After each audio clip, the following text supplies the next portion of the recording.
안녕하십니까? 오늘은 간만에 종목이 아니라 시황 체크를 좀 해보고자 합니다. 저도 20년 넘게 주식시장에 있으면서 이런 장 처음 봅니다. 코스피 1800에서 2000까지 5년 걸린 때도 있는데 2800에서 3150까지 350포인트를 2주 만에 돌파하네요. 1월 8일 기준 전 세계 증시 상승률 1위, 어마어마한 모습을 보여준 코스피입니다. 이번은 다르다라고 10년 넘게 그래왔지만 매번 투자자들에게 좌절을 가져왔던 코스피인데요. 지난 10년간 주로 돈을 버셨던 분들의 주 패턴입니다. 외국인의 매매 동향과 신용잔고를 열심히 쳐다보다가 개인 신용잔고가 늘어나기 시작하고 외국인이 시장에 주식을 던지기 시작하면 주식시장에서 철수했다가 한바탕 하락이 끝나면 들어가는 것만 잘 반복해도 초과 수익을 누릴 수 있었던 게 지난 10년간의 코스피였습니다. 그래서 올해 3월부터 신용 늘어난다 조심해라 조심해라 소리를 언론과 투자자, 심지어 증권 관련 종사자분들까지 줄기차게 해왔던 거죠. 그런데 뭔가 이상합니다.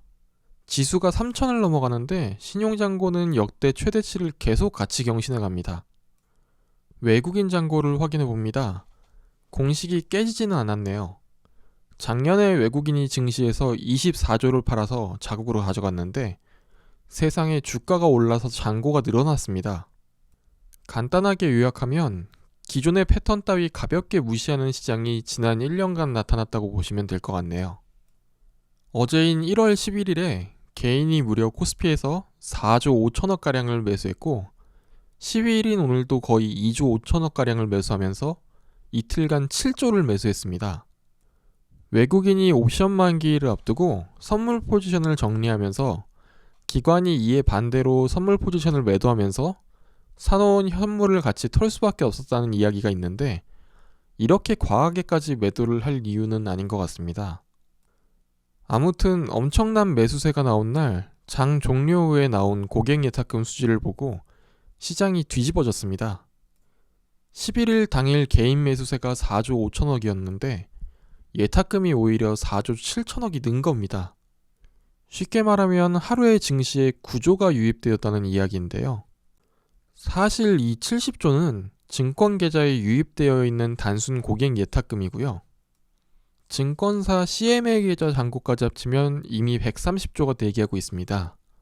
한동안은 주가가 빠질래도 쉽게 빠질 수 없는 수치라고 보셔도 될 것 같네요. 사실 요즘의 강세장은 어떻게 보면 예견되어 있는지도 모릅니다. 동학개미 이후로 언론과 커뮤니티에 주식 관련 언급이 늘어나면서 주식에 대한 대중들의 접근이 조금 소프트해진 것 같은 느낌이 들더라고요.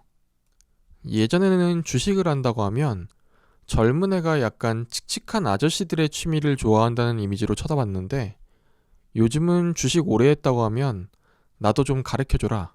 어떤 게 좋냐는 식으로 관심을 가지는 경우가 훨씬 많습니다. 주식쟁이 아저씨가 유선생님이 되는 시대가 찾아오고 있는 거죠. 현재의 상황을 가장 잘 보여주는 수치라고 생각하는 수치입니다. 1년간 주식거래 활동 계좌 약 600만 자 증가. 엄청난 수치죠. 지난 2016년에 처음으로 비대면 실명 확인을 통해 비대면 증권계좌 개설이 처음으로 가능해졌는데요. 옛날에는 증권계좌를 개설하려면 무조건 가까운 증권사를 방문해야만 가능했던 시절이 있고요. 얼마 전까지만 해도 가까운 은행을 방문해서 대리로 증권계좌 개설을 요청해서 증권계좌를 개설해야 했던 시절이 있습니다.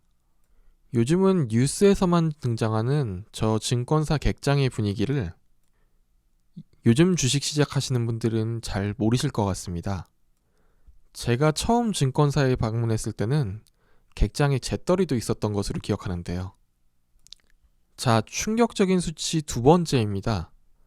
2021년 1월 4일에서 7일까지, 즉 4영업일 만에 신규 개설된 주식 계좌가 43만 자입니다.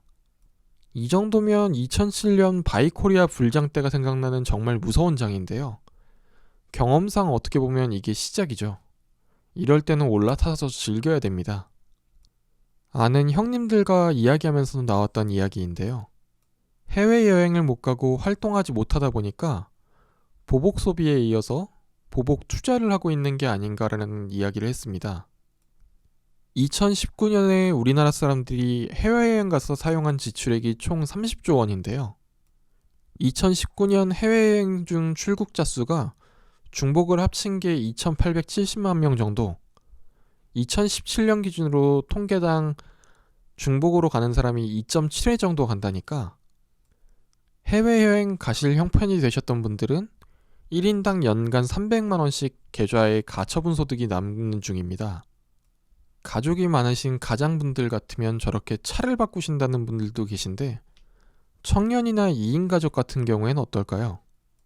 은행에 한 달에 20만원에서 30만원씩 적금 들어봐야 남는 이자도 별로 없고 이렇게 역발상을 통해서 어차피 코로나 풀려야 여행 갈 수 있으니까 항공주나 여행주, 면세점주 등 적금식으로 매입하시는 분들도 보이고 저도 그렇지만 직장인분들 가지고 있는 주식들 챙겨보시면서 시간도 좀 더 잘 가는 느낌이 드시잖아요. 코로나로 인한 답답함을 어느 정도 주식으로 해결하시는 분들도 생기고 있는 것 같습니다. 여기에 시장 유동성도 엄청납니다. 몇 번 말씀드렸던 3기 신도시 보상금, 말씀드렸던 당시에는 나오면 저거 다 부동산으로 갈 거다 하셨지만 실제로 돈이 나오고 있는 지금 시점의 분위기를 보면 저 자금들 중에서도 꽤나 주식시장으로 쏠릴 분위기네요. 1년간 약 50조입니다. 다음으로 미국 부양책 관련입니다. 최종적으로 트럼프 대통령이 사인을 완료했는데 9천억 달러 규모, 약 1,000조가량이죠. 간단하게 저게 우리나라에 어떤 영향을 미칠지 알아보겠습니다. 전 세계 경제에서 우리나라가 차지하는 GDP 비중이 약 2% 정도 됩니다. 그럼 1,000조를 풀었을 때 약 우리나라에 20조가량의 통화가 유입된다고 보이는데요. 우리나라 은행의 지급 준비율은 7%입니다. 이를 토대로 계산한 통화 승수가 약 14.28배인데요. 계산 방법은 인터넷을 통해 검색하시면 나오고요. 그냥 단순히 20조에 저 수를 곱하면 됩니다. 그러면 나오는 수치가 약 285조. 앞으로 285조가량의 통화가 시장에 추가로 풀린다고 보시면 될 것 같습니다. 연초에 코로나 때 풀린 통화가 3조 달러, 대략 우리나라에 돈이 1,000조가량 추가로 풀린 효과였다고 생각하시면 될 것 같습니다. 주식이나 부동산, 자산시장이 올라가는 게 이해가 가는 수치죠. 여기에 30%가 추가로 풀리는 겁니다. 자, 11일 기준 상장사의 총 시가총액이 2,171조, 작년 전망 GDP의 114%로 사상 최대치랍니다. 주가지수가 3,000을 넘어가면서 버핏지수가 100%가 넘으면 버블이 시작된다고 언론사들에서 엄청 강조하고 있는데요. 지금 버블이 어느 정도까지 온 걸까요? 그리고 우리나라만 툭 튀어서 온 걸까요? 가치투자 관련 사이트 i투자에 매일 나오는 GDP 대비 시가총액 비교표입니다. 저걸 보니까 현 시점이 좀 무섭긴 하네요. 확실히 이제까지 겪어보지 못한 시장은 맞는 것 같습니다. 다음 차트는 그룹포커스라고 각국의 시장 관련 통계를 확인할 수 있는 곳에서 가져온 자료를 한번 살펴보겠습니다. 여기서는 2021년 한국의 GDP를 약간 더 긍정적으로 예상하는데요. 이곳 기준으로 금일의 버핏 지수는 98.79가 나오네요. 100이 넘으면 버블이 시작된다는 척도니까 현재 거의 근접한 것을 볼 수 있습니다. 각국의 현재 버핏 지수입니다. 우리나라가 위치한 상황을 어느 정도 객관적으로 파악할 수 있는 지표라고 생각하는데요. 미국의 경우 현재 강세장 중에 강세장이죠. 무려 버핏 지수가 189입니다. 일본도 186이 넘네요.